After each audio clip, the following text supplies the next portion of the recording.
অর্পিতা মানা কিচেনে আপনাদের সবাইকে স্বাগত। আমি আজকের একটা মোমোর রেসিপি বানিয়ে নিয়েছিলাম, সেই রেসিপিটাই আপনাদের সাথে শেয়ার করলাম। শীতকাল তো এসেই গেছে, আর মোমো না হলে চলে বলুন? তো চটজলদি এমনিভাবে বাড়িতে বানিয়ে ফেলুন, আর খুব সহজেই রেসিপিটা হয়ে যায়, আর খুব সহজেই আপনারা এটাকে বানিয়ে ফেলতে পারবেন। চলুন আজকের রেসিপিটা বানানোর জন্য এখানে আমরা কিছুটা ময়দা নিয়ে নিয়েছিলাম। ময়দাটাকে একটু ভালোভাবে চেলে নিয়েছিলাম, আর ময়দাটার মধ্যে আমরা দিয়ে দেবো 2 চামচ কর্নফ্লাওয়ার, আর দিয়ে দেবো স্বাদ মতো নুন। আর নুনটা দেওয়া হয়ে গেলে আমরা এখানে দিয়ে দেবো অল্প একটু সাদা তেল। দিয়ে ভালোভাবে আমরা হাতের সাহায্যে ময়দাটাকে ভালোভাবে, যেমন আমরা ময়েম লাগাই তেমনিভাবেই এটাকে সব যাতে ভালোভাবে ময়দার মধ্যে মিশে যায়, তেমনিভাবে ময়দাটাকে ভালোভাবে হাতের সাহায্যে মিশিয়ে নেব। ময়দাটা মেশানো হয়ে গেলে আমরা এখানে কিছুটা উষ্ণ গরম জল করে নিয়েছিলাম, সেই উষ্ণ গরম জল আমরা ময়দার মধ্যে অল্প অল্প করে দিয়ে দেবো। সব একসাথে দেব না, তাহলে অনেক সময় পাতলা হয়ে যাওয়ার সম্ভাবনা থাকে। আমরা অল্প অল্প করে দিয়ে ভালোভাবে এটাকে মিশিয়ে নেব। যেমন আমরা লুচি পরোটার একটা ডো তৈরি করি, তেমনিভাবেই এটাকে আমরা তৈরি করে নেব। প্রথমে এটা মাখা হয়ে গেলে দেখুন এটাকে কিছুক্ষণ রেস্টে রেখে দেব ময়দাটাকে। এবার আমরা যেহেতু চিকেন মোমো বানিয়েছিলাম, তার জন্য এখানে আমরা কিছুটা সলিড পিসের চিকেন নিয়ে নিয়েছিলাম। অনেক সময় চিকেন মিক্সিতে গ্রাইন্ড করেও করা যায়, কিন্তু মিক্সিতে যে পেস্ট বানিয়ে করা হয় সেটা খেতে অতটা আমার ভালো লাগে না। তার জন্য আমি এখানে যে ছোট ছোট একদম কুচি কুচি চিকেনগুলো মুখে পড়ে দেখবেন, তার টেস্টটা খুবই সুন্দর হয়। তার জন্য এখানে ছুরির সাহায্যে একদম ছোট ছোট টুকরো টুকরো করে চিকেনগুলোকে আমরা এখানে কেটে নিয়েছিলাম। আপনারা চাইলে দোকান থেকেও কেটে আনতে পারেন। আর চিকেনের মধ্যে অনেক সময় একটা দুটো হাড় থেকে থাকে, সেগুলোকে চিকেন থেকে বের করে দেবেন। দিয়ে আমরা ছোট ছোট একদম পাতলা পাতলা করে চিকেনগুলোকে নিয়ে নিয়েছিলাম। দেখুন আমরা এখানে এমনিভাবেই চিকেনগুলোকে কেটে নিয়েছি। এবার এই চিকেনগুলো আমরা একটা পাত্রের মধ্যে, সব চিকেনটা আমরা পাত্রের মধ্যে তুলে নেব। এবার আমরা চিকেন মোমোটা বানানোর জন্য এখানে 2টো পেঁয়াজ ইউজ করেছিলাম। সেই পেঁয়াজগুলোকে আমরা একদম ছোট ছোট টুকরো টুকরো করে সব পেঁয়াজগুলোকে ভালোভাবে কেটে নেব। আমরা 2টো পেঁয়াজকে একদম কুচি কুচি করে কেটে নিয়েছি। এবার পেঁয়াজগুলো আমরা এই চিকেনের মধ্যে, সব পেঁয়াজগুলোকে এই চিকেনের মধ্যে দিয়ে দেবো। সব পেঁয়াজগুলো চিকেনের মধ্যে দেওয়া হয়ে গেলে এখানে আমরা একটা টমেটো, কিছুটা শুকনো লঙ্কা আর কিছুটা রসুনকে গ্যাসের মধ্যে সিদ্ধ করার জন্য বসিয়ে দেবো। আর এখানে চিকেনে দেওয়ার জন্য কিছুটা রসুনকে আমরা ছোট ছোট কুচি করে নিয়েছিলাম। এবার চিকেনের মধ্যে দিয়ে দেবো কিছুটা কাঁচা লঙ্কা কুচি, আর আমরা যে রসুনটা কুচি করে নিয়েছিলাম সেই রসুন কুচি, আর আমরা কিছুটা আদাকে এখানে ছোট ছোট করে কুচি করে নিয়েছিলাম, সেই আদা কুচিটাও আমরা এখানে দিয়ে দেবো। দিয়ে আমরা এখানে চিকেনের মধ্যে দিয়ে দেবো অল্প একটু সয়া সস, আর দিয়ে দেবো অল্প একটু ভিনিগার। আমরা চিকেনের মধ্যে দিয়ে দেবো স্বাদ মতো নুন, আর 1 চামচ কর্নফ্লাওয়ার এখানে দিয়ে দেবো, আর দিয়ে দেবো অল্প একটু সাদা তেল, আর দিয়ে দেবো একটু গরম মশলা গুঁড়ো, আর দিয়ে দেবো অল্প একটু জিরে গুঁড়ো, আর দিয়ে দেবো আমরা যেহেতু কাঁচা লঙ্কা এখানে ইউজ করেছিলাম, তার জন্য দিয়ে দেবো অল্প একটু চিলি ফ্লেক্স, আর দিয়ে দেবো একটু 1 চামচ, ছোটো চামচের 1 চামচ কর্নফ্লাওয়ার। দিয়ে ভালোভাবে এটাকে হাতের সাহায্যে মিশিয়ে নেব। একটু কচলে কচলে মেশাবেন, তাহলে চিকেনের মধ্যে সব ফ্লেভারগুলো ভালোভাবে ঢুকে যায়। আর কর্নফ্লাওয়ারটা এখানে যেহেতু চিকেন থেকে বেশি জল না ছাড়ে, তার জন্য আমরা এখানে অল্প একটু কর্নফ্লাওয়ার ইউজ করেছিলাম।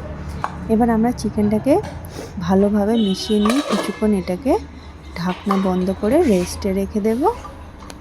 ময়দাটা আমরা রেস্টে রেখেছিলাম, সেই ময়দাটাকে আমরা খুলে নেব। দেখুন আমাদের ময়দাটা আরও কিছুটা সফট হয়ে গেছে। এবার আমরা হাতের সাহায্যে এটাকে আরও একটু ভালোভাবে মেখে নেব। আমাদের ময়দাটা খুব ভালোভাবে মাখা হয়ে গেলে আমরা যেমন ময়দাটা লেচি করার আগে আমরা একটা গ্যাসের মধ্যে যে পাত্রে আমরা স্টিম করব মোমোগুলোকে, সেই জলটা আমরা গরম হওয়ার জন্য গ্যাসের মধ্যে বসিয়ে দিয়েছিলাম। আর ময়দাটাকে আমরা যেমন ছোট ছোট লেচির আকারে লেচি করি, তার থেকে আর একটু ছোটো লেচি করে আমরা এগুলোকে প্রতিটা লেচিকে সমানভাবে ছোট ছোট করে তৈরি করে নেব। দেখুন আমি এমনিভাবে ছোট ছোট করে লেচিগুলোকে তৈরি করে নিয়েছিলাম। আমাদের সব লেচিগুলো তৈরি করা হয়ে গেলে আমরা হাতের তালু দিয়ে লেচিগুলোকে একটু গোল গোল শেপ দিয়ে নেব, যাতে সবগুলো সমান গোল আকারে তৈরি হয়ে যায়। এবার আমরা এখানে মানে যতটা প্রয়োজন হবে সেই লেচিগুলোকে একটা একটা করে বের করে নিয়ে একটা ভিজে কাপড়ের সাহায্যে এটাকে ঢাকনা দিয়ে রেখেছিলাম, যাতে মানে আটাগুলো শক্ত না হয়ে যায়। এবার আমরা কিছুটা ময়দা ছড়িয়ে এই লেচিগুলোকে একদম পাতলা পাতলা করে বেলে নেব। আমাদের এই মোমোর লেচিগুলো বেলা হয়ে গেলে দেখুন আমরা একদম পাতলা করে বেলেছি। এবার আমরা যে পুরটা বানিয়ে রেখেছিলাম একটা স্পুনের সাহায্যে এখানে পুরটাকে নিয়ে আপনার যতটা মনে হবে ততটাই আপনারা ইউজ করবেন। আমরা এখানে একটা স্পুনের সাহায্যে পরিমাণ মতো দিয়ে অল্প একটু জল দিয়ে, যাতে খুব সহজে এটা জুড়ে যায়, খুব সহজে খুলে না যায়, তার জন্য হালকা করে একটু আঙুল দিয়ে জলটাকে লাগিয়ে নিয়ে যেমন আমরা পিঠে বানাই তেমনিভাবে এটাকে মুড়ে নিয়েছি। মুড়ে নিয়ে খুব সহজেই দেখবেন এটা এই শেপটা খুব সহজেই তৈরি হয়ে যায়, যে কেউ এটাকে ইউজ করতে পারবেন। দেখুন আমরা এটাকে ভালোভাবে মুড়ে নিয়ে এই যে মানে দুটো কর্নার আছে এই কর্নারগুলো দিয়ে এটাকে এমনিভাবে তৈরি করে নেব। এটা খুব সহজেই তৈরি হয়ে যায়, দেখতে খুব সুন্দর লাগে। আমি খুব নর্মাল মানে সিম্পল শেপে করেছিলাম, দেখুন কত সুন্দর দেখতে হয়েছে।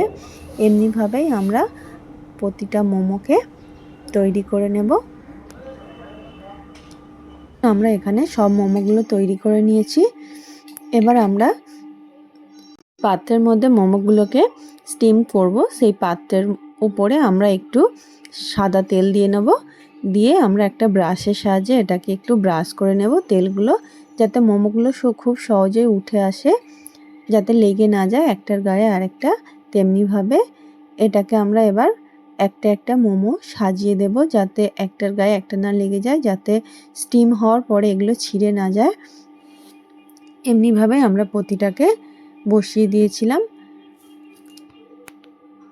আমরা সব মোমোগুলোকে সাজিয়ে নিয়েছি। এবার আমরা যে গরম জলটা বসিয়ে রেখেছিলাম আগে থেকে স্টিম হওয়ার জন্য, সেই মানে গরম জলের মধ্যে এই এই পাত্রটা আমরা বসিয়ে দেব, দিয়ে ঢাকনা বন্ধ করে 20 থেকে 25 মিনিট এটাকে বয়েল করে নেব। আমাদের এটাতে সব মোমোগুলো ধরেনি বলে আমরা দেখুন আপনারা এমনিভাবেও তৈরি করতে পারেন। একটা কড়াইয়ের মধ্যে কিছুটা জল দিয়ে দিয়েছিলাম গরম হওয়ার জন্য, আর একটা যে ফুটো মানে পাত্রগুলো থাকে সেই পাত্রের উপরে অল্প একটু তেল ব্রাশ করে নিয়েছি। নিয়ে আমাদের যে মোমোগুলো বেশি ছিল স্টিম করার বাকি ছিল সেই মোমোগুলোকে একটু ছাড় করে এগুলোকে সাজিয়ে দিয়েছিলাম, দিয়ে এটাকে আমরা বয়েল করে নেব ঢাকনা বন্ধ করে। যদি ইডলি মেকার নাও থেকে থাকে আপনারা খুব সহজেই এমনিভাবে কড়াইয়ের মধ্যে বানিয়ে ফেলতে পারবেন। দেখুন আমরা এবার এটাকে ঢাকনা বন্ধ করে বয়েল করে নেব। এবার আমরা এখানে যে টমেটম, শুকনো লঙ্কা, রসুনটা বয়েল করে সিদ্ধ করে রেখেছিলাম সেই টমেটমের খোসাগুলো আমরা এখানে একটু ছাড়িয়ে নেব। খোসাগুলোকে ফেলে দিয়ে আমরা একটা মিক্সার গ্রাইন্ডারের মধ্যে এই রসুন, শুকনো লঙ্কা আর টমেটমটা একটু পাতলা পাতলা করে মানে অল্প করে মুখটা ফেলে দিয়ে এটাকে দিয়ে ভালোভাবে এটাকে পেস্ট বানিয়ে নেব। এটাকে আমরা মিক্সার গ্রাইন্ডারের মধ্যে পেস্ট বানানো হয়ে গেলে একটা গ্যাসের মধ্যে একটা প্যান বসিয়ে দেবো। প্যানটা আমাদের একটু গরম হয়ে গেলে তার মধ্যে একটু কিছুটা তেল দিয়ে দেবো। তেল দিয়ে আমরা এই পেস্টটা এই কড়াইয়ের মধ্যে দিয়ে দেবো, দিয়ে অল্প একটু সামান্য জল দিয়ে মানে মিক্সার গ্রাইন্ডারটা ধুয়ে জল দিয়ে স্বাদ মতো নুন, অল্প একটু চিনি আর অল্প একটু সয়া সস দিয়ে ভালোভাবে এটাকে ফুটিয়ে নেব। যতক্ষণ না একদম শুকনো শুকনো হয়ে আসছে ততক্ষণ এটাকে ভালোভাবে ফুটিয়ে নিয়ে এটাকে আমরা তারপরে নামিয়ে নেব। দেখুন আমাদের এখানে মোমোগুলো আমরা একটু চেক করে নেব যে মোমোগুলো হয়েছে কি না। দেখুন আমাদের মোমোগুলো কত সুন্দর মানে সিদ্ধ হয়ে গেছে আর দেখতেও কত সুন্দর হয়েছে। এমনিভাবেই আমরা এই যে ইডলি মেকারে বানিয়েছিলাম এটাকেও চেক করে নেব। দেখুন আমাদের ইডলি মেকারের মোমোগুলো কত সুন্দর রেডি হয়ে গেছে। এবার এটাকে আমরা একটা স্পুনের সাহায্যে